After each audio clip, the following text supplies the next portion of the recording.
Hi, Scott Orlin with Cinema-Magazin. The new film that is going to be coming your way soon is called How to Build a Girl. And that girl that was being built is with us here today, Beanie Feldstein. Congratulations. I wanted you to talk a little bit about, because apparently it's loosely based on the life of Caitlin Moran, who actually wrote the novel. Yes. How much insight did she walk you through about what the story's telling? You know, it's such a great question. It was sort of the dream combination, I think, because Caitlin was so giving. She just, any question I needed answered, any photo or diary that I wanted to see, she was just so open.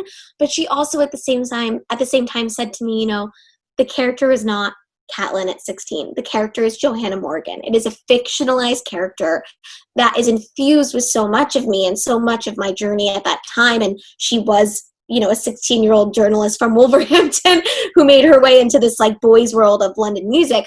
But she also just gave me so much permission to create, to kind of build my own girl, if you will, to kind of create Johanna in the way that I filled her up and not kind of push any specificity of like mimicking her or anything like that. And Koki, our director, was really specific in that way too, of just don't worry about it. And if you've ever seen a video of Caitlin, she is so specific that it would have just been like a completely different thing if it was something where I had to mimic Caitlin. And the character is, she's her own girl. It's very similar to Caitlin's trajectory because she just has such an extraordinary life story. So it makes for such a great film and such a great novel. But at the same time, she's her own girl. You know, most of us have to survive high school once.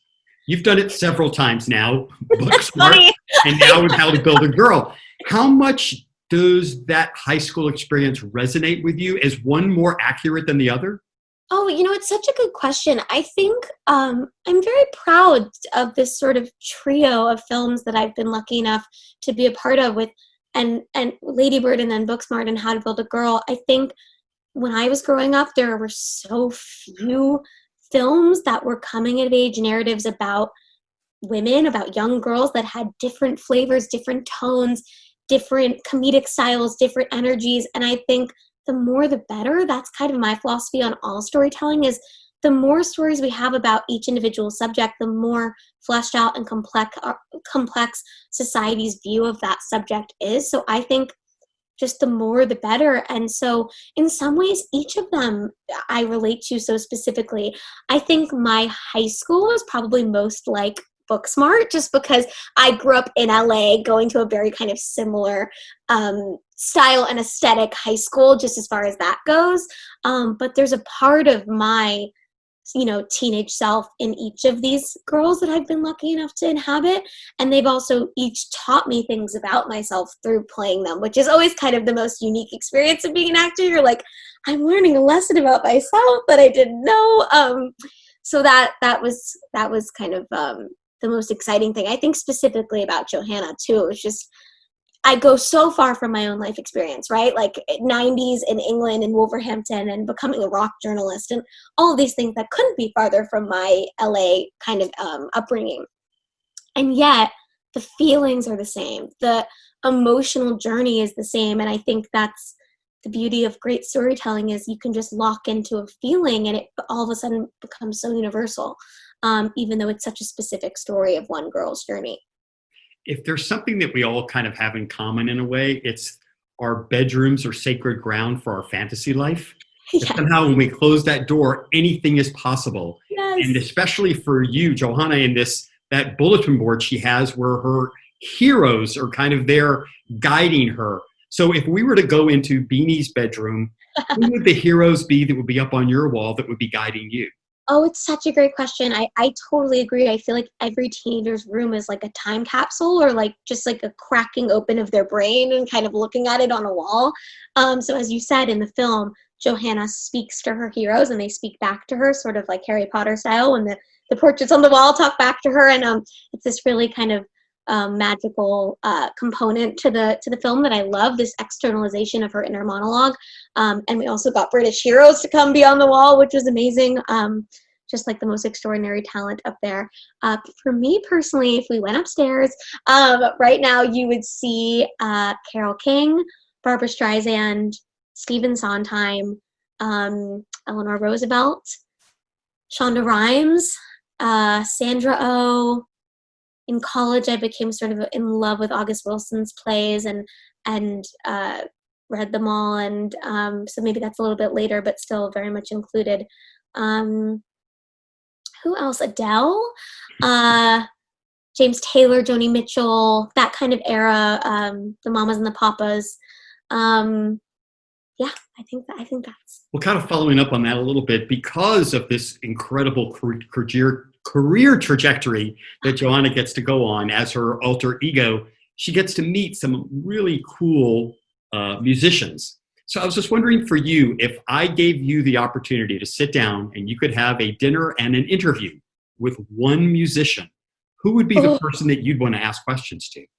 Oh, that's such a great question. And what I love so much about How to Build a Girl is, Catelyn explained this to me. She said, it was always the men in the bands were always so protective of me and so kind to me and took care of me. And it was the guys that I worked with that weren't that way with me, that were competitive and intimidated and kind of not always kind to me. And so I love my character's relationship with John Kite, Alfie Allen, the brilliant Alfie Allen who sings like an angel. I love that dynamic in the film, and I love that question. It's such a hard question. I think a few people come to mind. Pure singer, though, I'm going to think of it that way. I think it would have to be Carole King. I do feel like, because I've seen the musical based on her life and I've read her memoir, that I know what she's chosen to share in such a beautiful way, and her songs are so emotional and they tell such specific stories. But I think I just want to just like have dinner with her, as you said, and just get to talk to her. I really, really admire her, and her storytelling, I think, has really shaped my life. And a last question for you. Obviously, having met you, having talked to you, seeing you in your performances, you're such a nice person. You really are. But yet, when we're watching Joanna, she is a nice person, but realizes, and kind of the advice she's given, the only way she's going to succeed is she has to show a nastier side, a darker side. Taking a step back, looking at what kind of, not impression, but what type of viewpoint is that for young girls or even young boys? That why can't you succeed being a nice person?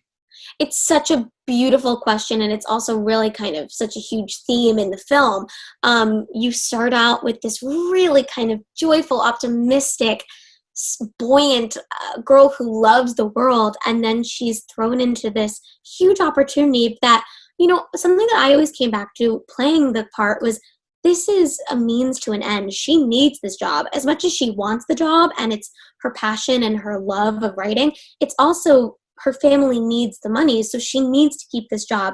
So at the beginning, when she starts writing these really loving kind of fangirl pieces, the guys at the magazine are like, this is not what we do. Like, you have to be, trim the fat. You have to cut people out. You have to be kind of cruel and harsh. And at first, sorry, my dog is snoring in here. Jackie, hello. That just made me laugh. But I think at first it's a means to an end, and I think that's something we can all relate to. Sometimes we have to do things, or we feel we have to do things in a way that's prescribed to us in order to stay in that opportunity or stay in that friendship or that relationship or whatever it is. And then I love, Catelyn's writing is so brilliant and funny, and she says to her coworker, who she also has a crush on, Tony Rich, played by Frank Delane, who's amazing. She says, if I want to get ahead, I've got to get a hate, which I think is just, brilliant. Catelyn, Johanna Morgan writing and syntax, and it's just genius. And then later in the film, she says, once you cross over to the dark side, it doesn't feel dark at all. It feels warm and inviting. And I think we can also really all empathize with that feeling. Like, when you're inside of an experience, you don't see it contextually. You can't see it from the outside. It's like if you're in a dark theater and then you come outside and it's 2 p.m. and it's sunny, you're like, oh my God. And I think that's kind of the same emotional journey. Like, she's so in it, she can't see the joy that she used to feel. And then when she finally cracks open that barrier, she's able to kind of contextualize her whole journey and come out the other side. But I think what I love about the film is it's not afraid to show that. It's not afraid to show the dark places that she goes, but then it also allows her to come out the other side in this really honorable way where she apologizes. She calls every single person that she ever wronged and apologizes, which is brave for a 17-year-old girl to call every person that she's done wrong to, that she said something horrible about, and apologize and really own her mistakes. And I love that the film at the end really gives all of us, but specifically young women, permission to make mistakes and for those mistakes to be kind of explored, but not for those mistakes to be defining. You don't need to feel like you messed up and you'll never get on the other side of it again, or that it defines your persona now, but instead that you layer it into who you are, you envelop it into who you are, and you come out stronger and more complex and more lived in. And I just love that kind of, the film is not afraid to take you there, but also come out the other side and leave the character feeling kind of not proud, but feeling in control of her own identity and her own mistakes, which I think is thank really you for coming to the other side of this interview. I really appreciate it. It's always such a pleasure. The film is called How to Build a Girl. This is Scott Orlin. Till next time.